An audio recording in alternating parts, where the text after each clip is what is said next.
aha narayibonye TV rero ibasanze muri gabanya ifiriti ahantu ariko se nk'iyo musenganye n'abantu banini bigenda bite ko mbona iyo dusanganye n'abantu banini bagerageza kuza unyonyombe kuza bari gutembagara yenda bakagerageza bakagenda guca bakemera bakagenda guca ariko bakazageraho turasengera ukabiruka nka kurundi kubirinduka ariko kanahagera ariko gasenga Imana kubera ko Imana bujya gushaka Yesu ntabwo byoroshe ko bya bintu bitoroshe burya gushaka Imana ntabwo byoroshe ntabwo byoroshe rero n'uyu mukobwa w'ishamba abantu benshi bakumuzinga umukobwa w'ishamba we agendana inkoni nabonye nta mikino no mu buvumo no kugendana inkoni ahantu hose ariko kuki mukomeza gushaka Imana agira ngo atubwire amaze kugera ku bintu byinshi reka cyashaka Imana muhe mikoro atubwire nawe mbere yuko duhita dusoza muri iki kiganiro cyo muri kubera Imana ayiwe no kubera Imana haleluya yari yarabitubwiye mu butayu yari yarabitubwiye ku gikumba yari yarabitubwiye Yesu wacu yari yarabitubwiye Imana ishimwe Imana yari yarabitubwiye nje mu buhanuzi bwanjye hari abantu benshi bajya banyibazaho natangiye gusenga Imana mfite imyaka 7 natangiye guhanura mfite imyaka 7 uyu mugabo warabizi acishe mu nzira yo gukora ibyo ushaka mwami kubaho ntabwo bitera ubwoba n'amaganya ndetse byabasha kungeza no mu rupfu vuba Yesu no guhora ngendera mu nzira nawe yemeye kujandi ndetse no kunyobora neza ampesha no kwinjira vuba mu mahoro ye ibyiza mbona nibikwizera umwami Yesu no guhora ngendera mu nzira ye ntunganye nawe yemeye kujandi ndetse no kunyobora neza ampesha no kwinjira vuba mu mahoro ye urugendo mfite n'urwo kujya mu ijoro umukiza niyari nanjye nkwiye kujya ayo kandi umunsi nzaba ngeze nzamuhimbazanye byishimo nzanezerwa nuko ari we wanguza amara twose votre bi et trace no fedra ibeva wari warabitubwiye Mana urugendo mfite n'urwo kujya mu ijuru umuzani yari nanjye nkwiye kujyayo kandi umunsi nzaba ngeze nzamuhimbazanye byishimo nzanezezwa nuko ari we wanguza amaraso yesihuzuye umuruho n'amahane ibyo nkeneye cyose simpera ko nkibona koko umunsi mukuru ubwo nzabona umucunguzi niringiye kuza bona ingororano yanjye. Oh pesite gre eta volasire dra Rebone fone sos uri umwami tuzaritaha. Haleluya, haleluya. Yo ico nkeneye cyose simpera ko nkibona, ariko nubwo bimeze guco Yesu azatabara. Yesu ari kumwe natwe. Bari tugirire neza cyane. Yesu. Haleluya. Tubasanze rero muri ubuvumo cyangwa se mukunda gusengera mu mashamba, mu buvumo. Kubera iki mukunda gusengera ahantu mu by'ukuri? Dukunda gusengera mu mashamba, mu buvumo. Kuko tuhabonera Imana. Ubu buvumo mbasanze mubwitwa ngo iki? Ubu buvumo dusanzemo ni Kibare cya Mbonyi. Ni ubuvumo bwa Mbonyi. Nubwo butageze kure cyane ariko ni ahantu heza ho gusengera Imana. Ubuze ubuvumo bwa Mbonyi umuntu yagira ngo n'abandi b'umuhanzi. Mbonyi n'ubuvumo bwa Mbonyi no kuvuga ngo iki? Hitwa hano kibo buvumo nubwo kuri Mbonyi. Ni nubwo kuri Mbonyi. Kuri Mbonyi. Mu by'ukuri rero reka byibuze no mugire nsuhuza abakurikiye Narayibonye TV. Ubu ngubu mubona turi mu buvumo, tusanzemo abakozi b'Imana, twatangiriye mu gitari baririmba indirimbo z'Imana. Nashatse kubakurikira ngo ngere mu buvumo. Ubu buvumo babwita ngo ni ubuvumo bwa Mbonyi. Baraza kutubwira byinshi kuri bo, ubuvumo hakorewemo ibiki, abantu basengera bigenda bita ahantu bahabonye Imana mu buhe buryo. Ndagira ngo mutangire buri wese atwibwira, afate mikoro buri wese atwibwire. Nge nitwa Nshimiyimana Tarisisi. Ndi umugabo wubatse ufite umudamu n'abana 3. Kunda gusenga Imana. Ndibuze kukugarukaho mu kanya. Ohereza na mugenzi wawe mikoro. Haleluya. Yesu nashimwe cyane. Amazina ni Muhabonimana Claudina, ariko irizwi na Esteri, umukobwa ukunda kwibera mu shamba ari gusenga Imana. Esteri umukobwa w'ishamba cyangwa se umukobwa ukunda kwibera mu ishamba. Ndagira mu micare none tuganire neza mushirimu muko mukanya turaje duhamagara Imana. Haleluya. Haleluya. Umuriro rero mukanya buri ugiye kwaka. Reka mbwira abantu bose abari mu Rwanda, abari hanze y'u Rwanda, ni babakozi b'Imana bibera mu Rutare. Ubu tubasanze mu Rutare noneho, ariko turaza no kugira ibihe byiza turi kumwe namwe. Kubera iki wenda musiga mu rugo mukajya gusengera mu Rutare? Mu Rutare mpamvu tuza gusengeramo, twabonye Imana ihadutabarira tugaburira, twaraburaraga, tubona Imana. Uyu mugabo nta pataro yagiraga, abona ari kwambara ipataro nzima, yambaraga ipataro irimo ibiraka k'amakumyabiri. Ubona rero Imana yabugiriye neza, bari kwambara ipataro nzima, bari kwambara ikoto, akagenda imbere y'Imana akavuga Imana. Aha hantu twabonye Imana ihakiriza abarwayi, tubona Imana ihahera ababyeyi bari barabuze urubyaro barabyara. Redo sanse kire nevosayi. Yesu Kristo ari byo wakoze Mana ku buzima bwacu. Nahabonye Imana ihangiriza ibisazi, abagabo barasenze barananirwa, ariko Imana ibiza kubanyurizamo, baransengera ndakira ibisazi ndabikira. Mwinjira muri Rutare rero cyane, muhamagara Imana cyane. Reka tugaruke noneho kuri uyu mugabo mukanya, nawe ndibuze kugarukaho. Uraho tumaze kutubwira ngo witwa Nshimiyimana Tarisisi. Mfite umudamu n'abana 3. Irindi zina bakunze kunyita Eri cyangwa se Eliya. Se burya Eri ni barahina bakita Eliya, ariko mu cyaro nta bintu badahina kwe. Eliya kari gatoya kubera iki bakwise Eri. Naje bwo byashe guca, ariko ni Imana arinyise kubera kubana nayo. Eri hamwe rero n'umukobwa w'ishamba tubasanze noneho mu Rutare, muri abanyamasengesho navuga dusanze mu Rutare, ariko n'abakurikiranye mu kwinjira muri indirimbo zo guhimbaza Imana. Ndagira ngo tubwire uru Rutare amateka yarwo bimeze bite? Uru Rutare Rutare no Rutare dusengeramo Imana, kuko umukobwa kubwiye twabonye Imana idutabara kubwo gusenga. Twashe gusengera Imana hano hantu.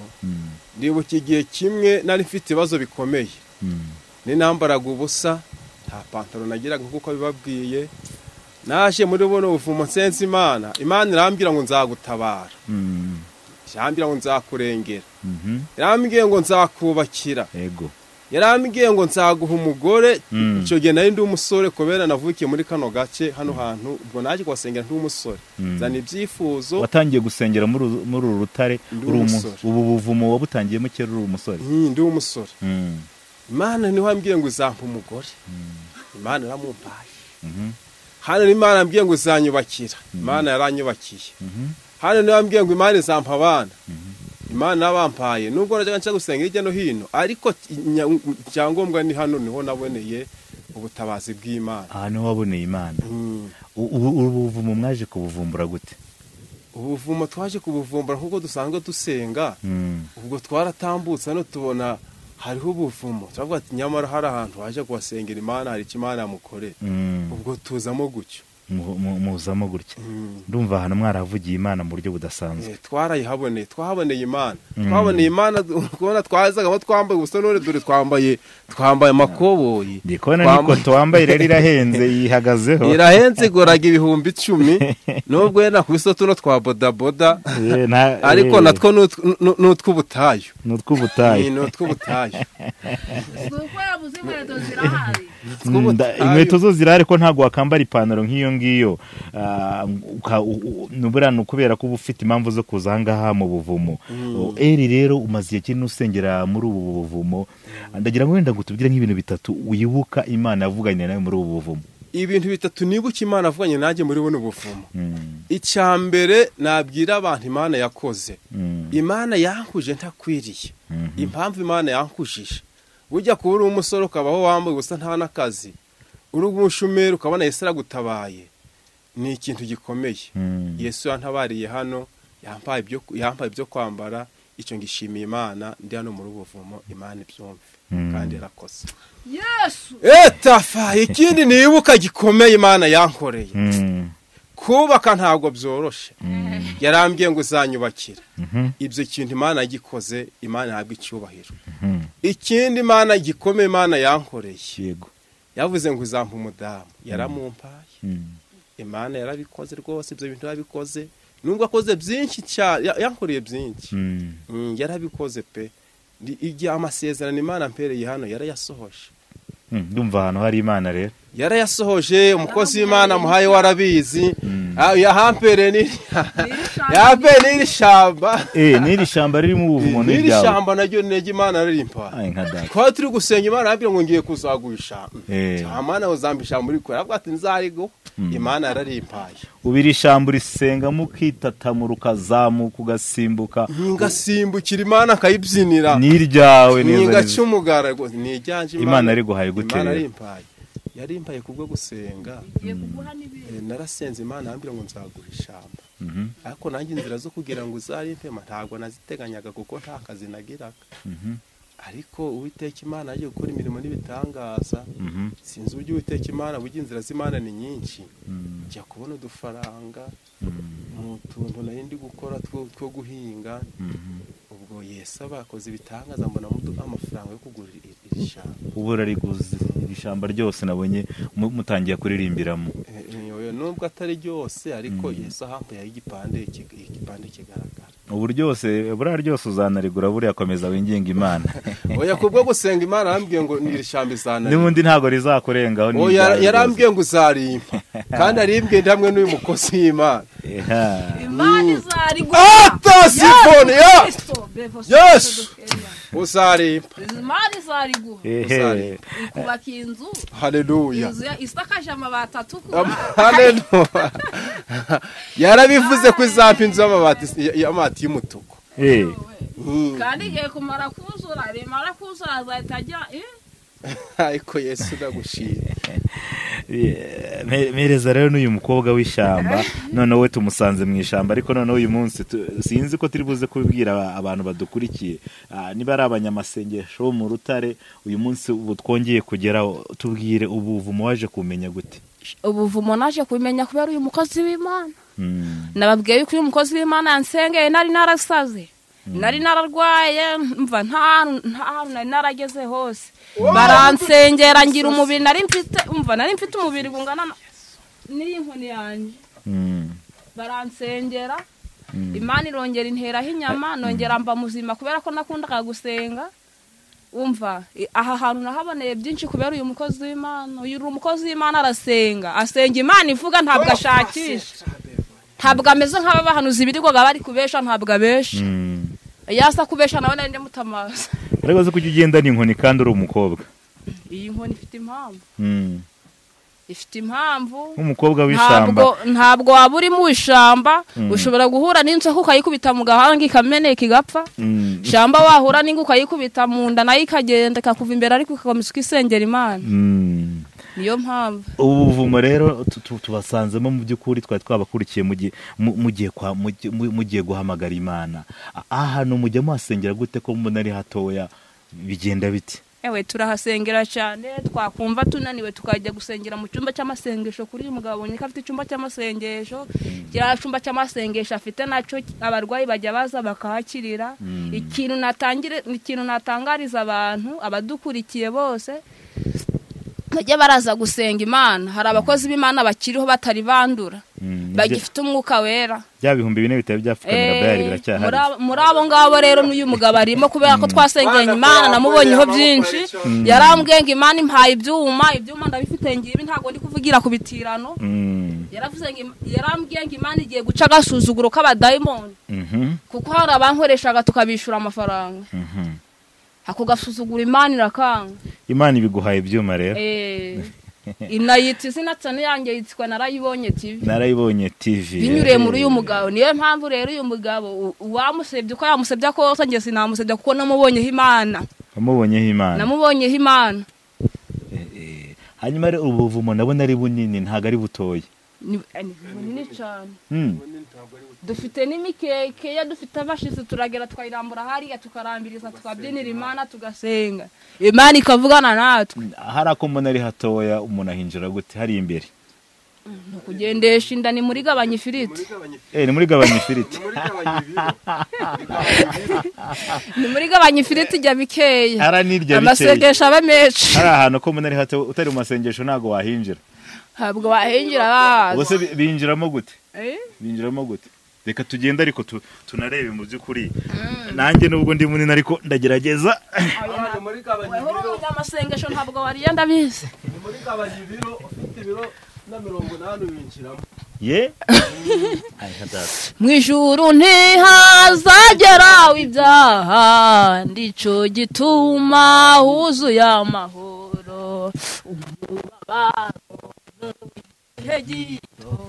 ijoro naryo ni igihe gito ndirira kenshi muri isi ndimo ariko nuko ntarabona Yesu hazabaho igitondo gihoraho nibwo ntazongera kurira ukundi mu ijuru ntihazagera ibyaha nico gituma huzuye amahoro mubabaro n'uw'igihe gito ijoro naryo n'igihe gito ndirira kenshi muri iyi si ndimo ariko nuko ntarabona Yesu hazabaho igitondo gihoraho nibwo ntazongera kurira ukundi hazabaho igitondo gihoraho nibwo ntazongera kurira ukundi haleluya nibyo Yesu we narakubonye nyambikije ipo ntaje twabonye imbaraga sawe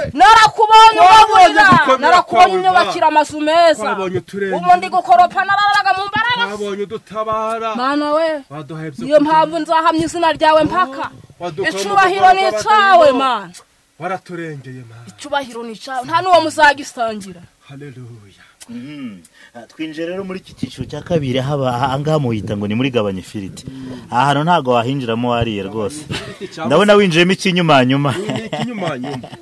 no gusubira inyuma kinjira no gusubira inyuma kinjira ni muri gabanya ikiriki cyangwa se gabanya ibiro no kwinjiramo wasubiye inyuma ukinjiza ikibuno bakugezeyo ubusa hano umuntu yasengera amasangaye ngira ngo naguhe mikro rwose utubwira hano wasengera amasangaye hano wasengera amasaha 3 umeze gutya ko mbona nta mikino burya gushaka imana biravuna gushaka imana ntabwo byoroshe kandi burya iby'imana bijya barambiwe batashe iyo utarambesha gasubiremo ako kantu iby'imana bijya barambiwe batashe hari abarambiwe baragiye ngo ntibasenga imana ubwo twe turacyayishakira hano hantu kubera ko nako no kwitanga ukaza ukarambarara hano ugasenga umeze gutya burya na kimana kireba ukavuga ngo burya reka manuke ndengera uriya muntu kuko yaje kunshakira n'ahantu hataragushakirwa ko turi kunshakira imana ikamunuka ikakurengera ahantu ko manza hari imana wazaza nkarambirizamo nanjye ko ntawamenyera hano waza ukarambirizamo izagutabara kandi iyo nzu yo rwose uko yikubwiye imana yiguhaye ndani kubona Uwiteka Imana mbwiye ngo akugire neza ndi kubona imodoka hari imana iguhaye haleluya la sipase tire dry bonye ikinyabiziga cyiza la sini vodrere kandi ngo imana izakugeza kure cyane haleluya izakugeza kure cyane ndi kubona dosire drere bofe enezeda mbonye visa sinibyo gusa Uwiteka Imana azakora hari kumbwira ngo azaguha urugo mbonye urugo rufatika nizo ndido draya ngo izakugira umutwe ntabwo izakugira umuriro nifo nizo dayini sodrere kandi uwo dosase ikugizo kwifuzwa nido bene siko le desifonitra ikongereye ubwange nifo dazuni etesire blere fola sini dodaya sini delebo iragwetse ku mugongo wayo zinivosi etake nizomene draya igwaye uburame bw'igihe kirekire sinifola ziniwa edraya dizomene draya iri ukubwira ngo umwana wangu ntabwo izagusiga nisi etayi nivogre ngo akira gukomera haleluya zota nuko nangiye kubabonera imana ishimwe amavuta imbaraga haleluya nanjye ndumva nangiye kuvoma nyoye hari Imana yahavuzeho biziga ndacyakire rwose so babwiwe n'iki ko ndi umusore nta muntu wabimbwiye ni Imana burya iby'Imana bijya barambirishe batashe nta muntu wabimbwiye ni Imana bimbwiye kubera ko Imana dusenga iravuga kandi irareba Imana yacu ntabwo yerekwa irareba rero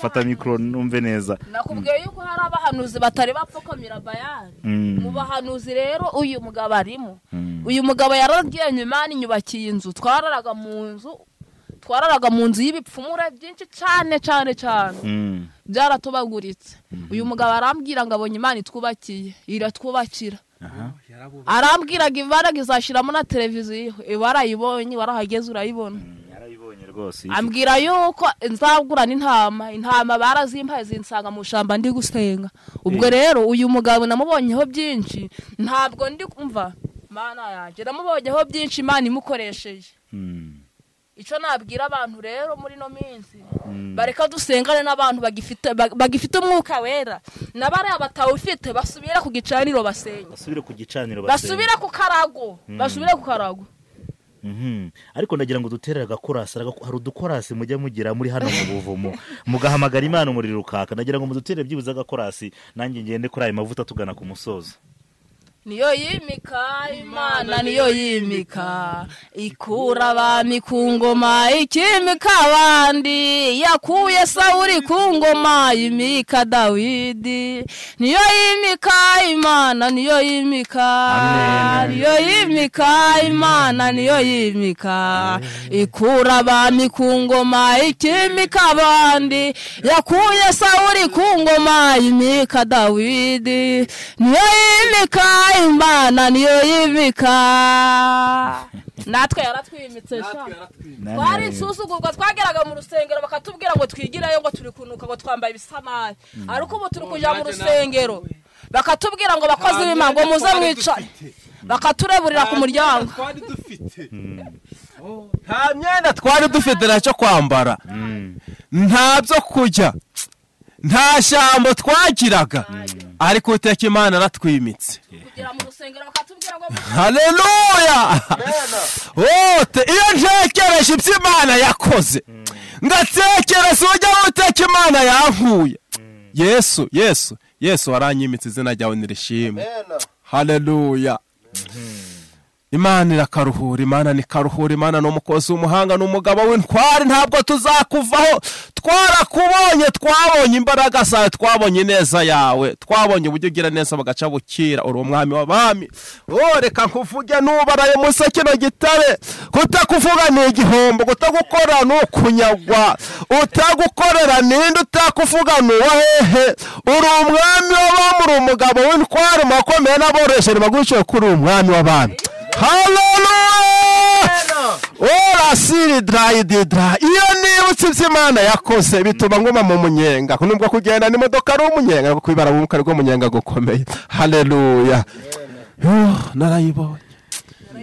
Narayibonye TV. Narayibonye TV, twarasenze Imana yiduha. Yabwiye umukozi w'Imana kwiye kumuha ibyuma. Abo twari kumwe aravuga ngo uravangiwe. Nabwiye ntabwo mvangiwe, mbonye ibyuma biza. Kandi ibyuma nibyamara kuza, icani zitwa Nayibonye TV, Nayibonye n'amaguru TV. Wari arahina ngo yitwa Nayibonye TV. Nabwiye ngo uzashake cyane yitwa Nayibonye n'amaguru TV. Kubera ko twatumaze kugera mu mbaraga zo gusenga, Imana iratwiyereka, itwiyereka iturengera. Twari tukumwe n'abamama b'i Kigali, harimo uwitwa Samu w'umusore, abwira nti Samu, mbonye cano hano. Samu ati mfite cyane, ije kuri uyu mukobwa, cyane iraje yitwa yaje n'amaguru, Nayibonye n'amaguru TV. Ariko nshimye Imana ko yacano Nayibonye yaje, Imana ko akoze imirimo n'ibitangaza. Imana cyo ntabwo ibesha. Narayibonye TV rero ibasanze muri Gabanya Ifiriti, ahantu. Ariko se nk'iyo musenganye n'abantu banini bigenda bite ko mbona? Iyo dusanganye n'abantu banini, bagerageza kuza unyonyombe, kuza bari gutembagara, yenda bakagerageza bakagenda guca, bakemera bakagenda guca, ariko bakazageraho turasengera, ukabiruka nkakurundi kubirinduka, ariko kanahagera, ariko gasenga Imana, kubera ko Imana bujya gushaka Yesu ngo ntabwo byoroshe. Siko bya bintu bitoroshe burya. Gushaka Imana ntabwo byoroshe. Ntabwo byoroshe. Rero n'uyu mukobwa w'ishyamba, abantu benshi bakumuzinga umukobwa w'ishyamba, we agendana inkoni, nabonye nta mikino, no mu buvumo ni ukugendana inkoni ahantu hose. Ariko kuki mukomeza gushaka Imana? Agira ngo atubwire, amaze kugera ku bintu byinshi, reka cyashaka Imana. Muhe mikoro atubwire nawe mbere yuko duhita dusoza muri iki kiganiro cyo muri Gabanya Imana. Ayiwe nukubera Imana. Haleluya, yari yarabitubwiye. Mu butayu yari yarabitubwiye. Ku gikumba yari yarabitubwiye. Yesu wacu yari yarabitubwiye. Imana ishimwe. Imana yari yarabitubwiye. Nje mu buhanuzi bwanjye hari abantu benshi bajya banyibazaho. Natangiye gusenga Imana mfite imyaka 7, natangiye guhanura mfite imyaka 7. Uyu mugabo warabizi, ntabwo ndi kubeshwa, ntabwo ndi kwirarira. Hari abantu benshi twasenganye Imana yagiriye neza. Hari n'abantu benshi cyane bamenye ubuzima bwanje aruko nyuze kutangaza amakuru. Ntabwo benshi bari bazi ukuntu mbayeho, ndi umuntu wakundega kwisengera, ibyanje kabyereka Imana gusa. Ntabwo ndi muri babahanuzi birirwaga bari gusabirizwa. Ibyo Imana agenda agira ambwira yarabimpaye, yampaye inzu, yampayeho guhinga. Umva, yampa n'ibiryo ndi kugaburira abahisi n'abagenzi, abaje babaye nanjye ndi kubagaburira. Ndumva Imana yarakugiriye neza. Imana yangiriye neza cyane. Mu rugo wabonye ko hari abantu benshi cyane bahaza. Nabonye rwose uri kugabura cyane pe. Ibintu byose ibintu byinshi Imana yagiye kubwira, ariko ni ibiki wibukira Imana yakubwiye muri Gabanya Ifiriti? Ibi byose uri kubona mfite ngezeho, Imana yagiye ibinyuriza mu uyu mugabo cyane. Ari niyi nkoni. Ndi kote yambaye cyane. Reka nshimire mwese abakurikire Narayibonye TV. None twari twinjije aho bita muri Gabanya Ifiriti. Ngira ngo mwese mwifuzaga ko habona ari abantu bari mu Rwanda, abandi bari hanze. abari hanze abari mu Rwanda mwari mwarakumbuye kubona abantu basengera aho bita muri Gabanya Ifiriti bazaze tuhabashane muzaze rwose ni karibu muze tuhabashane muzaze bahabajyane ari abari mu Rwanda ari abari mu miji ndetse no mu cyaro ahangaha kuhinjira nta mikino nanjye nahinjiye ari ukuyigabanya rwose namwe muzaze mugabanye Ifiriti turi ahantu rwose kandi mukore subscribe ndetse na comment kuri Narayibonye TV. Abakozi b'Imana nimbasanze muri Gabanya Ifiriti kandi bakoze ko twemera ko tuganira, hari benshi batabyemera ko muganira muhuriye ahantu nk'ahangaha, ariko ntago tugamije kugira ngo abantu bibone, ahubwo no kugira ngo twerekane ko ubuzima bwo gushaka Imana ari ubuzima bugoranye kandi butoroshe, ariko kandi bubonekamo ibisubizo. Kwasohoka rero ni ikosi ntago wapfa kwasohoka, ndabona nta byo guhagarara. Reka mwese tubashimire kandi mugiye mukora subscribe ndetse na comment.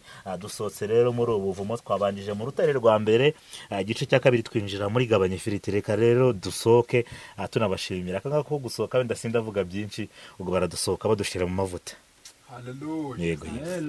Oh, tafile dele bole drash. Uwiteka Imana Nyiringabo. Mana urakoze Mana. Watubereye amagare. Watubereye umugongo. Watubereye Yesu. Watubereye byose. Abakuringe nta n'umwe uzakorwa n'isoni. Uwiteka Imana uzagushaka azakubona. Yaje mu buvumo azakubona. Yaje mu mana azagusabamo. Yakuringe itazagusabamo. Yaje mu nsengero azakubona. Yaje hirya no hino azakubona. Uwiteka yiga. Tupele sile da. Twakubonye Mana. Twabonye kugira neza kwawe. Twabonye neza yawe. Uwiteka Imana Nyiringabo, tukuragije ubwoko bwawe burya no hino Mana, kugira ngo nabo Yesu Kristo ubarengere Mana. Twakubonye tugaburira, burya inzara yaratwishe. Twakubonye utwambika, burya twari twambaye ubusa. Ayiwe Yesu we, wowe ntwari ngogumana natwe. Ayiwe Yesu Kristo, uri Imana, uri ndiho ngo tugirire neza, dushigikire ubwiza n'urukundo, uburinzi n'ubudahangagwa byawe nibitubeho. Ugira neza, uri umwami, uri uwera rikaruhura, uri umugabo w'intwari. Ayido sire daya, ninde utagushima?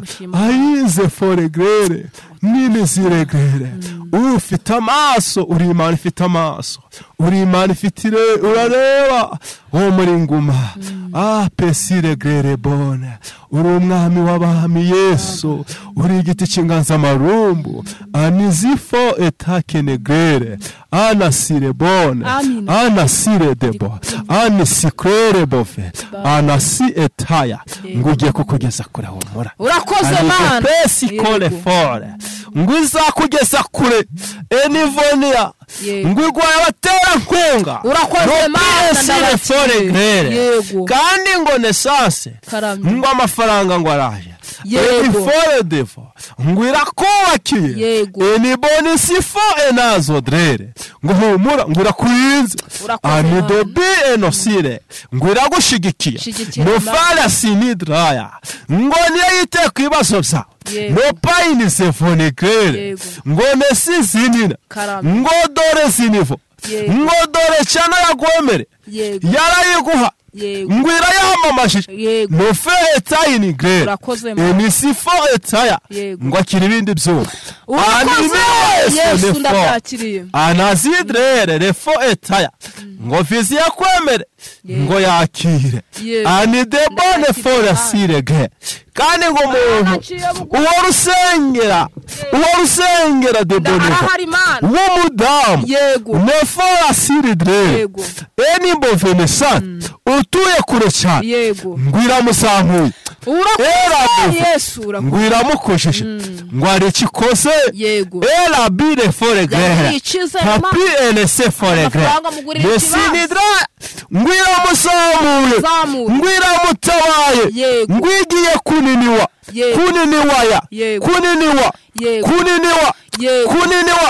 kumushigike era binivova kandi ngo muhaye uburame zenide kwa de bovenia ngo ugiye kumatashi geretse nize kude bofe iri kukubwira ngo humura wije mu byawe wakire kubaho wakire gukomera ndi Uwiteka Imana wavuganaga nawe asante yego haleluya amina amina amina amina amina yego ndi kukumva Yesu nevosekira yego humura Yesu aje kumwe nawe yego amina amina haleluya.